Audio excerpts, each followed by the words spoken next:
diha sa pagkamabination. Kolosas Kapitulo 3 versikulo 12. Busa managsulob kamo, ingon nga mga pinili sa Dios, mga balaan ug mga hinigugma, sa usa ka kasing-kasing nga sa kaluoy, kalulot, pagpaubos, pagkaaghop, pagkamapailubon. Himuang ang balaod sa pagkamabination anaa sa imong mga ngabil ug ang lana sa grasya sa imong kasing-kasing. Kini magpatunghag talagsaong mga resulta. Ikaw mahimong malumo, mabination, matinahuron. Kinahanglan nimo kining tanan nga mga grasya. Ang balaang espiritu kinahanglang dawaton ug dad-on sa imong kinaiya. Unya kini mahisama sa balaan nga kalayo nga magahatag og insenso nga mosaka ngadto sa Dios, dili gikan sa mga ngabil nga nagahukom sa silot, kundili ingon nga usa ka mananambal sa mga kalag sa mga tawo. Ang imong panagway mo padayag sa larawan sa pagkadiosnon. Pinaagi sa pagtan-aw sa kinaiya ni Kristo, ikaw mausab ngadto sa iyang dagway. Ang grasya ni Kristo lamang ang makapausab sa imong kasing-kasing ug unya imong mapakita ang dagway ni Ginoong Hesus. Ang Dios nagtawag kanato nga mahisama kaniya, putli, balaan ug walay buling. Kita magdala sa Diosnong larawan. Ang Ginoong Hesus mao lamang ang atong magtatabang.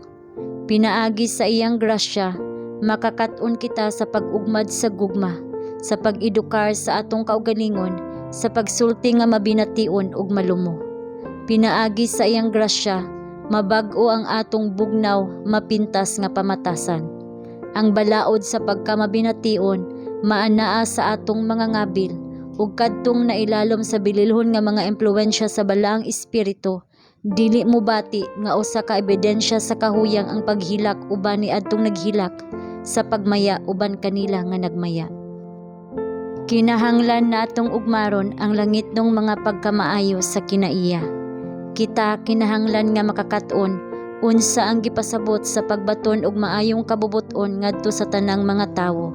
Usa ka sinsero nga tinguha nga mahimong sama sa kahayag sa adlaw ug dili sama sa landong sa kinabuhi sa uban.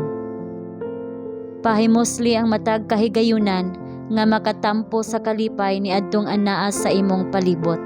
Ipaambit kanila ang imong pagmahal, ang mga pulong sa pagkamabination, mga panagway sa simpatiya, mga pagpahayag sa pagpasalamat, alang sa daghan nga nanlimbasog, nag-inusara ingon sa usa ka tasa sa bugnaw nga tubig sa usa ka giuhaw nga kalag. Pagpuyo diha sa sidlak sa gugma sa manuluwas, dayon ang imong impluwensya mo panalangin sa kalibutan. Tuguting ang Espiritu ni Kristo ang modumala kanimo.